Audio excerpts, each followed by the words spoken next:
اعوذ باللہ من الشیطان الرجیم بسم اللہ الرحمن الرحیم۔ اللہ تبارک و تعالیٰ کے نام سے شروع جو بڑا مہربان اور نہایت رحم کرنے والا ہے۔ دنیا کی تاریخ میں ایسے بہت سارے بادشاہ اور فرعون گزرے ہیں جن کو ان کی بادشاہت اور دولت کے نشے نے مغرور بنا دیا اور وہ تکبر میں آ کر خدائی کا دعویٰ کر بیٹھے۔ یہ بدبخت لوگ اپنی بے شمار مال و دولت اور بادشاہت کے نشے میں بدمست ہو کر اللہ تبارک و تعالیٰ کی وحدانیت کو للکارنے لگے اور معاذ اللہ خدائی کا دعویٰ کر بیٹھے۔ اس کے باوجود بھی اللہ تبارک و تعالیٰ نے ان کی طرف بے شمار انبیاء کرام کو مبعوث فرمایا اور ان کو ہدایت کی طرف بلایا، لیکن یہ بدبخت لوگ اپنی سرکشی اور انا پر اڑے رہے اور اللہ تبارک و تعالیٰ کی وحدانیت کا انکار کرتے رہے۔ پھر جب یہ لوگ قابل ہدایت نہ رہے تو اللہ تبارک و تعالیٰ نے ان بدبخت لوگوں کو عبرت کا نشان بنایا اور ان لوگوں کو تباہ و برباد کر کے رکھ دیا اور ان لوگوں کے نام و نشان کو صفحہ ہستی سے مٹا دیا۔ اللہ تبارک و تعالیٰ نے ان جھوٹے خدائی کے دعوے داروں کو ایسی عبرت ناک موت دی کہ آج بھی لوگ ان سے عبرت حاصل کرتے ہیں۔ پیارا دوستو، خدائی کا دعویٰ کرنے والے بدبختوں میں سے ایک بدبخت شداد بھی تھا جس نے اللہ تبارک و تعالیٰ کی وحدانیت کو للکارا اور سرکش اور نافرمان ہو گیا۔ پیارا دوستو، شداد کون تھا اور کس طرح اس نے اللہ تبارک و تعالیٰ کی نافرمانی کی اور خدائی کا دعویٰ کیا، اور کس طرح اس نے دنیا میں اپنی جنت تیار کی اور اس کی بنائی جانے والی جنت کتنے سالوں میں تیار ہوئی، اور پھر اللہ تبارک و تعالیٰ نے اس بدبخت کو کس طرح دنیا کے لیے عبرت کا نشان بنایا اور اس بدبخت کا انجام کیا ہوا، اور پھر کس طرح ملک الموت علیہ السلام نے دردناک طریقے سے اس کی روح قبض کی۔ پیارے دوستو، ان تمام تر سوالات کے جوابات قرآن و حدیث کی روشنی میں آج کی اس ویڈیو میں ہم آپ کو بتائیں گے، لہٰذا آپ سے گزارش ہے کہ ہماری اس ویڈیو کو اینڈ تک ضرور دیکھیے گا۔ پیارا دوستو، شداد اس قوم کی نسل میں سے تھا جو دنیا کے سب سے طاقتور ترین قوم تھی، جس کو قوم عاد کہا جاتا ہے۔ اس قوم کے بارے میں اللہ تبارک و تعالیٰ قرآن پاک میں ارشاد فرماتا ہے کہ ان کے جیسی قوم نہ اللہ تبارک و تعالیٰ نے ان سے پہلے پیدا کی اور نہ ہی ان کے بعد کسی قوم کو پیدا کیا۔ قوم عاد احقاف کے اندر آباد تھی۔ احقاف ایسی جگہ تھی جہاں ریت کے بہت ہی بلند و بالا ٹیلے تھے، اور احقاف کا یہ علاقہ یمن اور عمان کے درمیان بکھرا ہوا تھا۔ اس علاقے کے اندر قوم عاد 8,500 سال پہلے آباد تھی۔ اس قوم پر اللہ تبارک و تعالیٰ کا یہ خاص کرم تھا کہ اللہ تبارک و تعالیٰ نے اس قوم کو دنیا کی سب سے طاقتور قوم بنایا تھا۔ اس کے ساتھ ساتھ اللہ تبارک و تعالیٰ نے اس قوم کو سرسبز و شاداب باغات اور وافر مقدار میں کھیت عطا فرمائے تھے۔ اس قوم کے پاس بے شمار جانور تھے اور پینے کے لیے میٹھا پانی تھا۔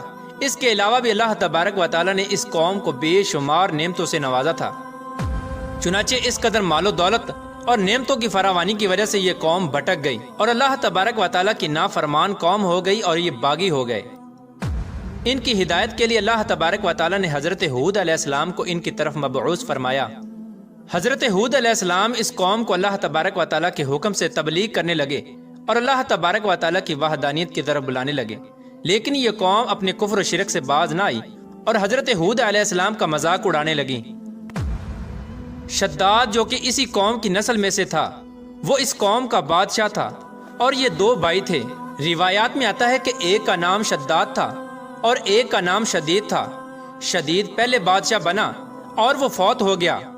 اس کے فوت ہو جانے کے بعد شداد نے حکومت سنبھالی اور اس طرح یہ دنیا کی سب سے طاقتور قوم عاد کا بادشاہ بن گیا۔ پیارا دوستو، شداد ایک وسیع و عریض سلطنت کا بادشاہ تھا۔ شداد کی یہ بادشاہت یمن سے لے کر عراق تک اور بعض روایات کے مطابق ایران تک پھیلی ہوئی تھی۔ شداد نے اپنی طاقت کے زور پر بڑے بڑے بادشاہوں کو اپنے زیر کر لیا تھا۔ چنانچہ اس بدبخت کو حضرت ہود علیہ السلام نے سمجھانے کی بہت کوشش کی، لیکن اس کا دل بھی بند تھا۔ چنانچہ جب حضرت ہود علیہ السلام نے شداد کو اللہ تبارک و تعالیٰ کی وحدانیت کی طرف بلایا اور ایک خدا کی عبادت کرنے کا حکم دیا، تو اس وقت شداد اور حضرت ہود علیہ السلام کے درمیان ایک زبردست مکالمہ ہوا، جس کے نتیجے میں شداد نے حضرت ہود علیہ السلام سے پوچھا کہ اگر میں اللہ تبارک و تعالیٰ پر ایمان لے آؤں تو مجھے کیا حاصل ہوگا؟ تو اس وقت حضرت ہود علیہ السلام نے شداد سے فرمایا کہ تم پر جنت حلال ہو جائے گی۔ جنت کا نام سنتے ہی شداد حضرت ہود علیہ السلام سے پوچھنے لگا کہ یہ جنت کیا ہے؟ تو حضرت ہود علیہ السلام نے شداد کو جنت کا نقشہ بتایا اور جنت کی نعمتوں کے بارے میں شداد کو بتایا۔ حضرت ہود علیہ السلام کی یہ بات سن کر شداد مسکرانے لگا اور حضرت ہود علیہ السلام کو دیکھ کر کہنے لگا کہ یہ کون سی بڑی بات ہے، ایسی جنت تو میں بھی تیار کر سکتا ہوں۔ حضرت ہود علیہ السلام نے شداد کو اس کے اس کفر و شرک سے روکنے کی بہت کوشش کی، لیکن یہ بدبخت باز نہ آیا۔ چنانچہ اس وقت شداد نے اپنی سلطنت کے بہت بڑے بڑے کاریگروں کو اکٹھا کیا اور احقاف میں ارم کے مقام پر 20 کوس لمبی اور چوڑی جنت بنانے کا کام شروع کروا دیا۔ چنانچہ شداد کی تیار ہونے والی اس جنت میں سونے اور چاندی کی اینٹیں لگائی گئیں اور جواہرات بھی لٹکائے گئے۔ اس بدبخت شداد نے اپنی اس بنائی جانے والی جنت میں شہد، دودھ اور پانی کی نہریں بھی رواں کر دیں اور دنیا جہان کے خوبصورت درخت، پودے اور پھول بھی لگوا دیے اور اس جنت کو طرح طرح کے جواہرات سے مزین کر دیا۔ قوم عاد چونکہ پہلے ہی بلند و بالا پہاڑوں کو تراش کر محلات بنانے کے اندر ماہر تھی اور شداد کی سلطنت میں تو یہ فن عروج پر تھا، چنانچہ ریت کے ان بلند و بالا ٹیلوں پر بہت بڑے بڑے ستون کھڑے کر دیے گئے اور ان بلند ستونوں پر بڑی بڑی سونے اور چاندی کی عمارتیں بنا دی گئیں۔ شداد نے یہ فیصلہ کیا تھا کہ جب تک اس کی بنائی جانے والی جنت تیار نہ ہوگی اس وقت تک وہ اپنی جنت کے اندر قدم نہیں رکھے گا۔ چنانچہ شداد کے حکم کے مطابق جنت تیار ہونے لگی اور شداد اپنے محل کے اندر بے صبری کے ساتھ جنت کا کام مکمل ہونے کا انتظار کرنے لگا۔ شداد کی اس جنت کو تیار ہونے میں 12 سال لگے۔ 12 سال کے اندر جب یہ جنت مکمل تیار ہو گئی اور اس کو طرح طرح کے ہیرے جواہرات سے مزین کر دیا گیا اور طرح طرح کی خوبصورتی سے مزین کر دیا گیا، تو اس وقت شداد کو اس کی جنت کے تیار ہونے کا پیغام پہنچا دیا گیا۔ چنانچہ شداد جنت کے تیار ہونے کا پیغام سنتے ہی بہت خوش ہوا اور شداد اپنی جنت کو دیکھنے کے لیے اپنی فوج کو ساتھ لے کر جنت کی طرف نکل پڑا۔ چنانچہ شداد ابھی جنت کے دروازے پر پہنچا ہی تھا کہ اس نے اپنے سامنے ایک شخص کو کھڑا دیکھا۔ شداد اس شخص کو دیکھتے ہی پہچان گیا اور اپنے حواریوں سے کہنے لگا کہ یہ شخص مجھے جنت میں داخل نہیں ہونے دے گا۔ تو اس وقت شداد کے حواریوں نے شداد سے پوچھا کہ یہ شخص کون ہے اور یہ جنت میں کیوں نہیں داخل ہونے دے گا؟ تو اس وقت شداد نے اپنے حواریوں سے کہا کہ یہ ملک الموت علیہ السلام ہیں، جو کہ میری روح قبض کرنے کے لیے آئے ہیں اور یہ مجھے جنت میں داخل نہیں ہونے دیں گے۔ اس وقت شداد بدبخت ملک الموت علیہ السلام سے عرض کرنے لگا کہ مجھے صرف اپنی جنت میں قدم رکھنے کی مہلت دے دی جائے، لیکن اللہ تبارک و تعالیٰ کی طرف سے مقررہ فرشتے نے جواب دیا کہ مجھے اللہ تبارک و تعالیٰ کی طرف سے حکم ہے کہ میں تجھے تمہاری جنت کے اندر قدم نہ رکھنے دوں۔ شداد ملک الموت علیہ السلام کے سامنے بہت رویا اور گر گڑایا، لیکن ملک الموت علیہ السلام نے اللہ تبارک و تعالیٰ کے حکم کی تکمیل کرتے ہوئے شداد کی روح قبض کر لی۔ چنانچہ شداد کی موت کے بعد حضرت جبرائیل علیہ السلام نے ایک زوردار چیخ ماری اور شداد کی بنائی ہوئی ساری جنت زمین کے اندر دھنس گئی اور غائب ہو گئی۔ شداد کی اس عبرت ناک موت کے بعد حضرت ہود علیہ السلام نے قوم عاد کو بارہا مرتبہ سمجھایا، لیکن قوم عاد باز نہ آئی۔ حالانکہ شداد کا یہ انجام قوم عاد کے لیے کافی تھا، لیکن جب انسان کی عقل پر غرور کا پردہ ہوتا ہے تو چاہے شداد ہو یا شدید، اس کو کسی کام کا انجام دکھائی نہیں دیتا۔ حضرت ہود علیہ السلام نے قوم عاد کو شداد کا انجام بتا بتا کر ڈرانے کی کوشش کی، لیکن قوم عاد باز نہ آئی اور اسی طرح اللہ تبارک و تعالیٰ کی نافرمانیاں کرتی رہی، یہاں تک کہ حضرت ہود علیہ السلام مایوس ہو گئے۔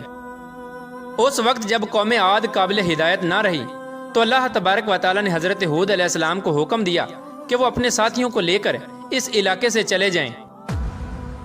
اللہ تبارک و تعالیٰ کے یہ حکم پاتے ہی حضرت ہود علیہ السلام نے اس وقت آخری مرتبہ اپنی قوم کو سمجھانے کی کوشش کی، لیکن وہ لوگ پھر بھی باز نہ آئے، تو حضرت ہود علیہ السلام اپنے ساتھیوں کو لے کر اس علاقے سے روانہ ہو گئے۔ چنانچہ ان کے جانے کے بعد اللہ تبارک و تعالیٰ نے قوم عاد پر خوفناک آندیاں مسلط کر دیں۔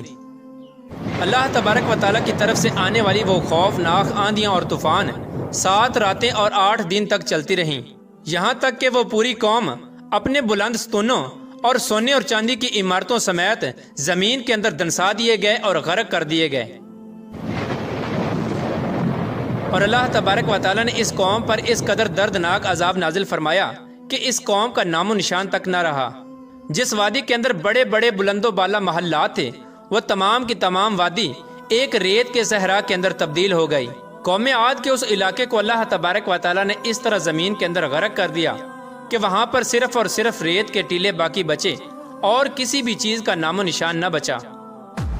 پیارے دوستو، اس طرح اللہ تبارک و تعالیٰ نے شداد اور اس کی قوم کا عبرت ناک انجام کیا اور ان لوگوں کو صفحہ ہستی سے مٹا دیا۔ اللہ تبارک و تعالیٰ سے دعا ہے کہ اللہ تبارک و تعالیٰ ہمیشہ اپنے حضور عاجزی اور انکساری کے ساتھ زندگی گزارنے کی توفیق عطا فرمائے اور حضور صلی اللہ تعالیٰ علیہ وآلہ وسلم کے بتائے ہوئے راستے پر چلنے کی توفیق عطا فرمائے۔